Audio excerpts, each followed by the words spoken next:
दुपारच्या सुमारास 50 वर्षीय विवाहित महिला आपल्या घरापुढील अंगण झाडत असताना एका युवकाला बडबड कशाला करतोस असे हटकल्याने अन्य एका महिलेने व युवकाने संगनमत करून अंगण झाडणाऱ्या महिलेला शिवीगाळ करून काठीने मारहाण केल्याची घटना घडली।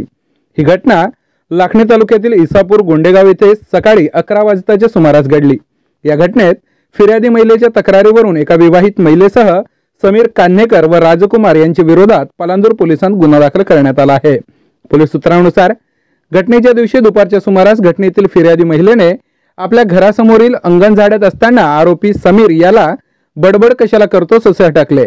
यावेळी घटनेतील आरोपी महिला व समीर यांनी संगनमत करून अंगणाचे जाणे येण्याच्या रस्त्याच्या कारणावरून अंगण झाडणाऱ्या महिलेशी भांडण करून शिवीगाळ करीत मारहाण केली, तर अन्य आरोपी राजकुमार याने महिलेला काठीने मारहाण करून जखमी केले।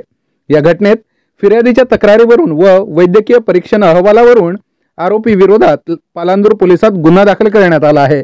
या घटनेचा पुढील तपास पलांदूरचे ठाणेदार वीरसेन चाहंदे यांच्या मार्गदर्शनात पोलीस हवालदार दिवठे करीत आहेत।